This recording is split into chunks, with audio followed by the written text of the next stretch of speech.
Here's what almost no one talks about. When you max out your first credit card, the damage doesn't just sit on that one account, it spreads. Because credit scores are interconnected. Your utilization isn't measured only per card. It's also measured across all your available credit. So if you only have one card, that single balance defines your entire profile.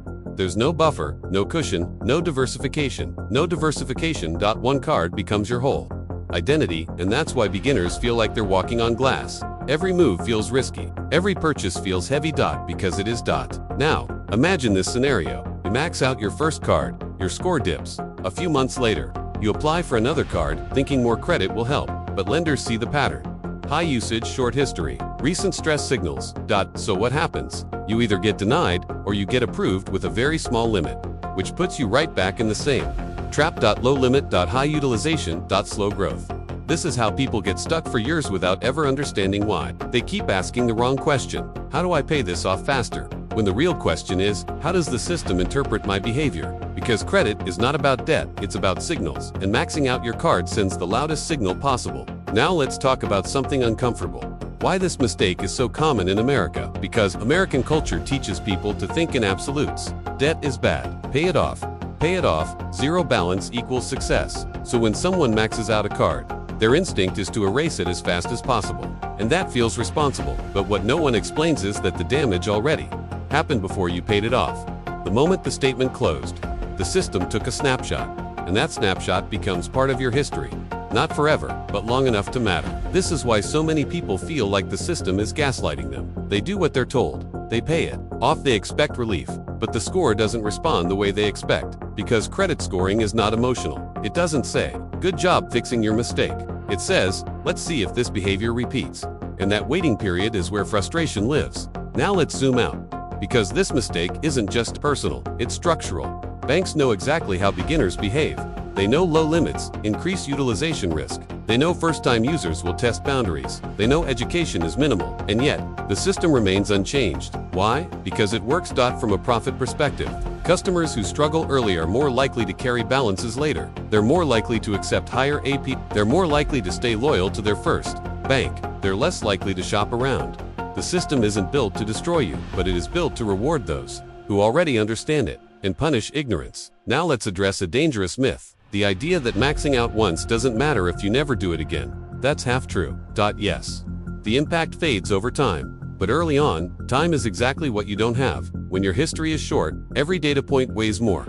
A single high utilization month can outweighs 6 good ones. Not forever, but long enough to shape outcomes. And this is why timing matters so much in your first year. The first 12 months of creditaire, like setting the thermostat once it's set. Everything else adjusts around it. Now let's talk about psychology. Because credit mistakes aren't just technical, they're emotional. People max out cards because they feel safe. They see a number and think it's permission. If they gave me this limit, I can use it. That assumption feels reasonable. But credit limits are not suggestions. They are tests. They measure how close you're willing to go to the edge, and the closer you go, the less the system trusts you. The best credit profiles are boring. They look uneventful. Low balances. Few surprises. No drama, which feels strange, because life isn't boring. Emergencies happen. Expenses spike. Things go wrong, and that's where planning matters. This is why experienced credit users never rely on one card. They spread usage. They leave margins. They build redundancy. Beginners don't know this. They think one card is enough, and that makes every mistake louder. Now let's talk about recovery timelines, because people always ask, how long does it take to fix this? And the honest answer is, longer than you want, shorter than you fear. If you maxed out a card once, paid it off and then kept utilization low consistently, you'll usually see improvement within 6 to 12 months. But here's the catch, you have to stay boring the entire time. One relapse resets the clock. One high balance months the system. The pattern isn't broken, and this is why discipline matters more than intensity. Paying aggressively doesn't help if your reported balances stay high. Timing matters more than amount. Now, let's address the elephant in the room. Emergencies. Double quotes. What if I had no choice? This is where nuance matters. If you truly had an emergency, using credit is not a moral failure. But from the system's perspective, context doesn't exist. It doesn't know why, it only knows what. This is why financial buffers matter. Even small ones, a few $100s in cash can prevent years of credit friction. And this is why experienced people say, credit is a tool, not a safety net. Using it as a safety net early comes with long-term costs. Now let's bring this back to the core lesson. The number one mistake, Americans regret isn't being irresponsible, it's being uninformed. Maxing out a first credit card feels harmless best. No one explains the rules. No warning label, no onboard, no education, just approval. And consequences, and once people feel burned, they often swing too far the other way. They stop using credit entirely. They close cards, they avoid activity, which creates a different problem. Thin files, inactivity, stagnation. Credit doesn't reward extremes, it rewards balance. Use it, but don't lean on it. Show activity, but not dependence. Signal trustworthiness. What signaling need? And that balance is learned, not intuitive. This is why so many Americans learn credit backwards. They mess up first, then they research, instead of the other way around. And by then, the system already has a memory of them. Now let's end with the truth that reframes everything. Your credit limit is not money, it's data. Every dollar US tells a story about you, and the system listens closely. Maxing out your first card tells a story you didn't mean to tell. One of urgency, one of dependence, one of risk, even if that's not who you are. The good news, stories can change, but only with time and consistency. Not emotion, not effort. Patterns. Banks don't reward effort, they reward patterns. And once you understand that, credit stops feeling mysterious. It stops feeling unfair. You stop reacting emotionating. Start acting strategically. There's another layer to this mistake that almost no one notices. When you max out your first credit card, you don't just affect your score today, you affect how the system treats you emotionally, in its own mechanical way. Because credit algorithms are not neutral observers. They are predictive machines. They ask one question over and over. What will this person do next? And when the first answer they receive is this person uses nearly all available credit, every future decision adjusts around that assumption. Lower starting limits, slower limit increases, stricter approval thresholds. Even when your income grows, even when your habits improve. This is why people often feel like they're being judged for something they already fixed. Because in a way, they are. Credit doesn't forget quickly. Now, let's talk about something subtle but powerful, the emotional behavior that maxing out creates. Once someone sees that their score dropped after maxing out, many don't respond with strategy. They respond with fear. They stop using the card. They let months go by with zero activity.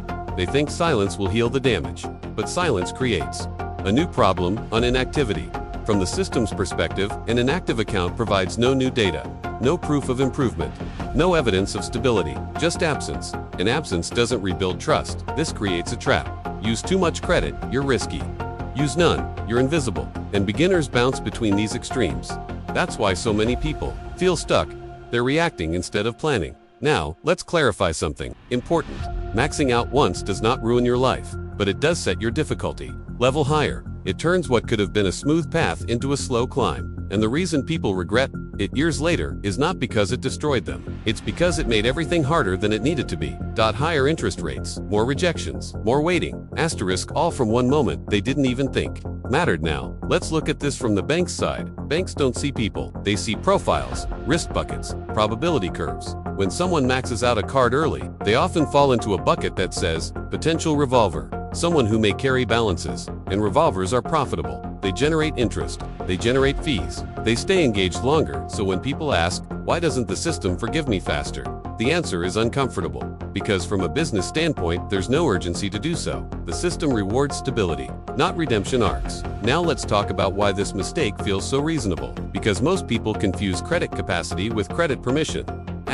They assume, if I was approved for this limit, it means I'm trusted to use it. But approval doesn't mean trust. It means access. Trust is earned afterward. And the way you earn it is by not using what you're given, which feels backwards. But credit has always been about restraint. The people with the highest scores are often the ones who look the least impressive on paper.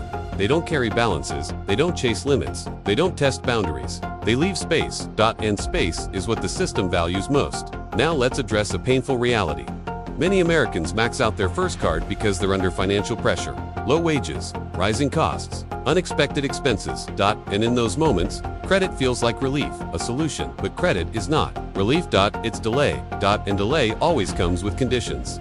System doesn't punish you for needing help, but it does price that need into your future. That's why financial education matters more than motivation. Most people don't need discipline, they need clarity. They need to know that a $500 limit doesn't mean $500 of safety. It means $500 of surveillance. Every dollar is watched, interpreted, stored. Now, let's bring this to the core lesson. Again, the number one first credit card mistake Americans regret is not about irresponsibility, it's about misunderstanding what credit is measuring. Credit is not measuring your honesty. It's not measuring your intentions. It's not measuring your effort. It's measuring your dependence and maxing out everyone's signals. Dependence. Now let's talk about what to do instead, because avoiding this mistake is simple, but it requires reframing how you see credit. Your first credit card should not be used like money. It should be used like a test signal, a small, controlled pulse. One charge, paid early, reported low, again and again and again. That repetition is what builds trust. Not volume. Not urgency. Not proving you can handle pressure. Credit doesn't want to see pressure, that it wants to see boredom. Now imagine two people. Both have a $500 limit. Person A uses $400, pays it off every month. Person B uses $50, pays it off early every month. After 6 months, person B looks safer, not because they're better with money, but because they look less dependent. And safety is everything. In credit scoring. Now, let's address something people hate hearing. Credit growth is slow by design. That's not meant to help you quickly, it's meant to observe you over time. That's why shortcuts don't work. That's why dramatic payoffs don't impress the system. That's why slow, boring consistency wins. And that's why this first mistake feels so unfair. Because it punishes speed. It punishes urgency. It punishes need and rewards restraint. Now, let's close this section with the truth that reframes regret. People don't regret maxing out their first card because it ruined them. They regret it because they didn't know the rules when it mattered most. They regret learning after the fact. They regret realizing that credit is not a game of morality. It's a game of patterns. And the system doesn't care how hard you tried. Banks don't reward effort, they reward patterns. And once you understand that, you stop making emotional decisions. You stop chasing fixes. You stop blaming yourself. And you start building a profile that quietly works for you instead of against you. In the next episode, you'll see why closing a credit card you never use feels responsible, but silently deletes years of trust from your credit history.